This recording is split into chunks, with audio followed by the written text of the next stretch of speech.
Hello നമസ്കാരം, R T മീഡിയയിലേക്ക് സ്വാഗതം. നമ്മൾ പതിപോലെ സംസാരിക്കുന്നത് LPST റാങ്ക് ലിസ്റ്റിലെ സാധ്യതകളെക്കുറിച്ചാണ്. ഇന്നൊരു പണിമുടക്ക് ദിവസമാണ്.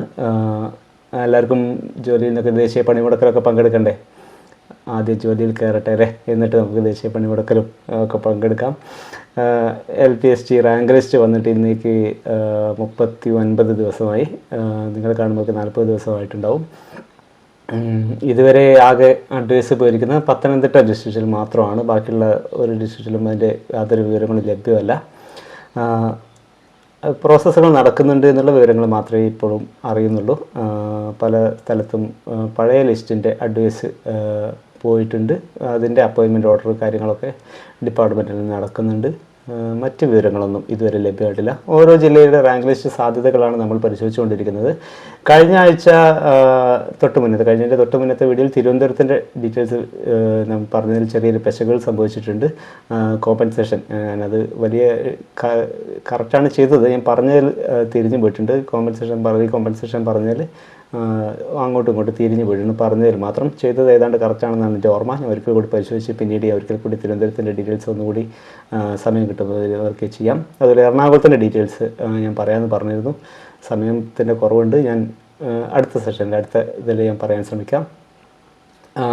ഇന്ന് നമ്മൾ സംസാരിക്കുന്ന ഒരുപാട് പേര് ആവശ്യപ്പെട്ട പത്തനംതിട്ട ജില്ലയുടെ കാര്യമാണ്. പത്തനംതിട്ട ജില്ലയിൽ റാങ്ക് ലിസ്റ്റുമായി ബന്ധപ്പെട്ട സാധ്യതകളാണ് സംസാരിക്കുന്നത്. പത്തനംതിട്ട ജില്ലയിലെ റാങ്ക് ലിസ്റ്റ് നമ്മൾ പരിശോധിച്ച് കഴിഞ്ഞാൽ അതിൽ ടോട്ടൽ 584 പേരുണ്ട്. മുൻപ് അത് 541 പേരായിരുന്നു. ഇപ്പോൾ ഒരു 43 പേരുടെ വർധനവുണ്ട്. അതൊരു വലിയൊരു വർധനമായിട്ട് പറയാനില്ല. കഴിഞ്ഞ അതേ സ്റ്റാറ്റസ് കോ നിലനിൽക്കുന്നു എന്ന് തന്നെ പറയാം. ഓരോ ലിസ്റ്റിലെ ഓരോ കാറ്റഗറി വൈസ് എണ്ണം നോക്കിയാൽ കാറ്റഗറി വൈസ് എണ്ണം എത്ര നിങ്ങൾ ഒന്നുകൂടി ശ്രദ്ധിക്കുക, എത്ര കറക്റ്റ് ആയിക്കൊള്ളുന്നത്. ഞാൻ സാധ്യതകൾ പരിശോധിക്കാനുള്ള എണ്ണമാണ് എടുക്കുന്നത്.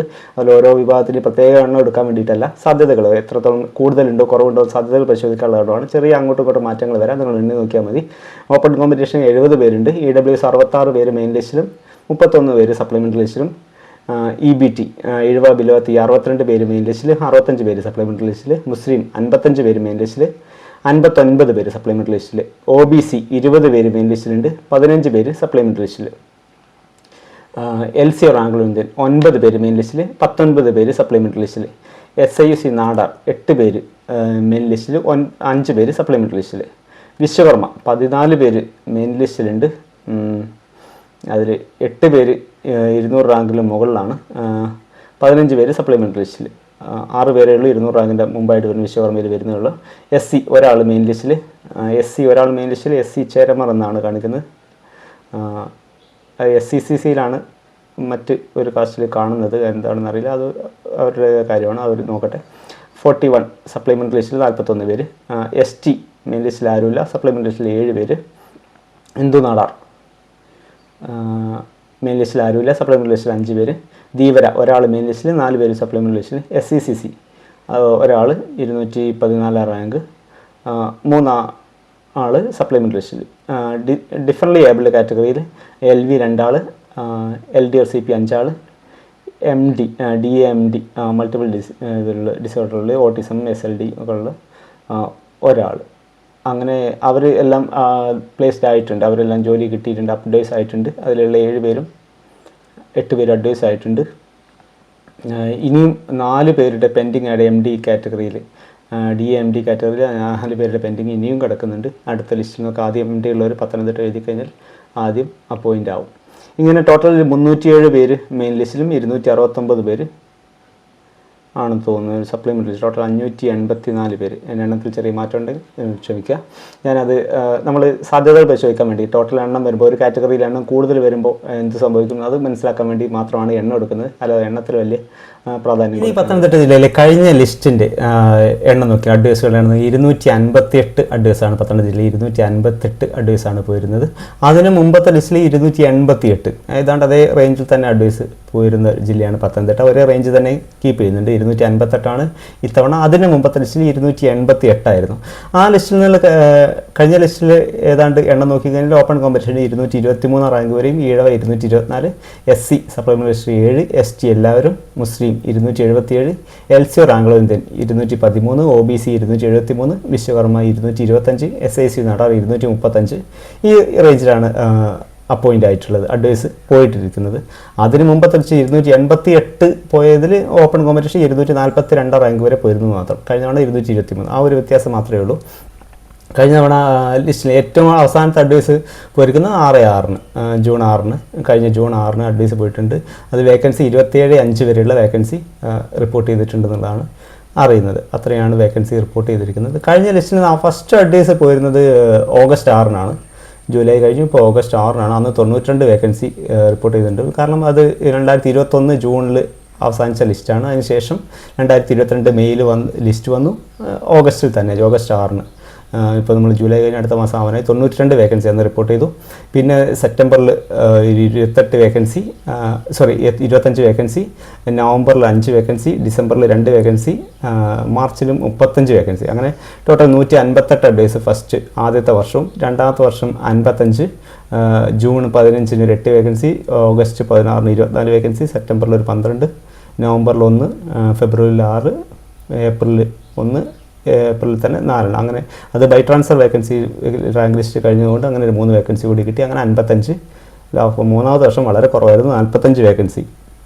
ജൂണിലൊരു 7, ഓഗസ്റ്റിൽ 18, ഒക്ടോബറിൽ 1, ജനുവരിയിൽ 2, ഏപ്രിലിൽ 10, മെയ്യിൽ 5, അങ്ങനെ ജൂണിൽ 1. അവസാനത്തെ അഡ്വൈസിൽ ഓരോ വേക്കൻസി റിപ്പോർട്ട് ചെയ്തു. അങ്ങനെ 45 വേക്കൻസി. അങ്ങനെയാണ് ടോട്ടൽ എത്തിയിരിക്കുന്നത്.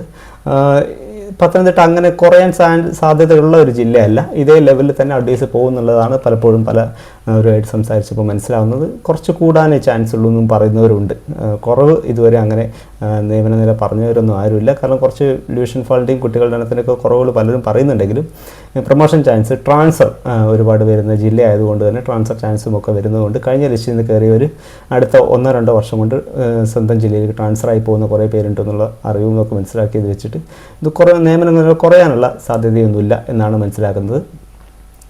അവിടെ NCA ഉണ്ട്, 8 എണ്ണമുണ്ട്. SC ST NCA 8 എണ്ണമുണ്ട്. TPO 2 എണ്ണമുണ്ട്. EBT ST Ezhava ബിലോത്തി 1, ST 1. അങ്ങനെ ആണ് ഇപ്പോൾ ഉള്ള നിലവിലുള്ള ലിസ്റ്റിൽ നിന്ന് വരാനുള്ളത്. TPO 2 എണ്ണം, NCA 8 എണ്ണം, STയിലേക്ക് വരാനുള്ള 8 എണ്ണമുണ്ട്. NCA ഓക്കെ, ഇതാണ് ഇപ്പോൾ ഉള്ള നിലവിലുള്ള റാങ്ക് ലിസ്റ്റിൻ്റെ അവസ്ഥ. ഇനി നമ്മൾ പരിഗണിക്കുന്നത് അടുത്ത ലിസ്റ്റിൽ നിന്ന് എത്രത്തോളം നിയമന നില ലഭിക്കും എന്നുള്ളതിനെക്കുറിച്ചാണ്. നമ്മളൊരു സാധ്യതയാണ് പറയുന്നത്. അടുത്ത ലിസ്റ്റിൽ നിന്ന് നമ്മൾ കണക്കാക്കുന്നത് 260 അഡ്വൈസാണ്. ഏറ്റവും മിനിമം വിലയിൽ 260 അഡ്വൈസെങ്കിലും പോകും എന്നുള്ളതാണ് നമ്മൾ കണക്കാക്കുന്നത്. കഴിഞ്ഞ തവണ 258 അഡ്വൈസ് പോയി. അപ്പോൾ 260 ആ റേഞ്ച് തന്നെയാണ്. അതിൽ കൂടാൻ 280 വരെയൊക്കെ വരാനുള്ള ചാൻസ് ഉണ്ടെന്നും കൂടുതൽ ആൾക്കാർ അതിനെക്കുറിച്ച് പറയുന്നുണ്ട്. അതുകൊണ്ട് ഞാൻ ഏറ്റവും ലിസ്റ്റ് അറിയാമല്ലോ, ഞാൻ ഏറ്റവും ലിസ്റ്റ് സാധ്യത മാത്രമേ പരിഗണിക്കാറുള്ളൂ. അതുകൊണ്ട് തന്നെ 260 അഡ്വൈസ് വെച്ചിട്ട് എത്രത്തോളം നിയമനം ലഭിക്കുന്നുള്ളതാണ്. നിങ്ങൾക്ക് ഇതിനെക്കുറിച്ച് കൂടുതൽ ഡൗട്ട് ഉണ്ടെങ്കിൽ ആ സമയത്ത് ചോദിക്കാം. ഓപ്പൺ കോമ്പറ്റീഷൻ 213 റാങ്ക് വരെ വരുന്നുള്ളൂ. EWS 232, EBT 211, മുസ്ലിം 212, SC സപ്ലിമെൻ്ററി ലിസ്റ്റ് 15. മുസ്ലിമൊക്കെ മെയിൻ നമ്മൾ ഇതിൽ തന്നെ അത്യാവശ്യം നല്ല എണ്ണം ഉണ്ട്. ഈഴവ, മുസ്ലിം അതൊക്കെ മെയിൻ ലിസ്റ്റിൽ തന്നെ അത്യാവശ്യം എണ്ണം വരുന്നുണ്ട്. ടോട്ടൽ എണ്ണം നോക്കി കഴിഞ്ഞാൽ മനസ്സിലാവും. SC സപ്ലിമെൻ്ററി ലിസ്റ്റ് 15, ST എല്ലാവരും, LC Anglo Indian supplementary list 1, OBC 230, Vishwakarma 245, SIC Nadar 202, Hindu Nadar supplementary list 3, DA എല്ലാവരുമായി. DA എല്ലാവരും എടുത്തു. ഇനി അവർ പെൻഡിങ്ങുകൾ മാത്രം DA എടുത്തു കഴിഞ്ഞല്ലോ, ഫസ്റ്റ് അഡ്വൈസിൽ തന്നെ എടുത്തു കഴിഞ്ഞു. ഇങ്ങനെയാണ് ഞാനൊരു അസസ്മെൻറ്റിലേക്ക് എത്തുന്നത്. ഓക്കെ, അപ്പോൾ ഇനി എന്തെങ്കിലും ഡൗട്ടുകൾ ഉണ്ടെങ്കിൽ വഴിയെ ഓരോ അഡ്വൈസ് വരുന്ന വർക്ക് സാധ്യതകൾ ഇതിൽ മാറ്റം വരുന്നത് NJD വരുമ്പോൾ, TPO വരുമ്പോൾ, റൊട്ടേഷൻ വരുമ്പോൾ ഇങ്ങനെയൊക്കെയുള്ള മാറ്റങ്ങൾ വരാം. ഇതേതാണ്ട് സാധ്യതകൾ ഞാൻ റൊട്ടേഷൻ തയ്യാറാക്കിയിട്ട് ഇത് ഏതാണ്ടുള്ള സാധ്യതകളാണ്. പത്തനംതിട്ട ഇതിൽ നിന്ന് മാറ്റം വരാനുള്ള സാധ്യത, ഇനി കൂടുതൽ അഡ്വൈസ് വരുന്നവർക്ക് ഇതിൽ മാറ്റങ്ങൾ വരാം. ഓക്കെ, ഇനി എന്തെങ്കിലും ഡൗട്ട് ഉണ്ടെങ്കിൽ നിങ്ങൾ ചോദിക്കുക. കമൻറ്റായി തരുന്നവർക്ക് പരമാവധി ഞാൻ മറുപടി അറിയാൻ ശ്രമിക്കാം. ഈ ഡാറ്റ ആവശ്യമുള്ളവരിലേക്ക് എത്തിക്കാൻ ശ്രമിക്കുക. കൂടുതൽ അപ്ഡേറ്റുകൾക്കായി നമ്മുടെ ചാനൽ സബ്സ്ക്രൈബ് ചെയ്യുക. അപ്പോൾ ഓക്കെ, എല്ലാവർക്കും നല്ലൊരു ദിവസം ആശംസിക്കുന്നു. Okay, thank you.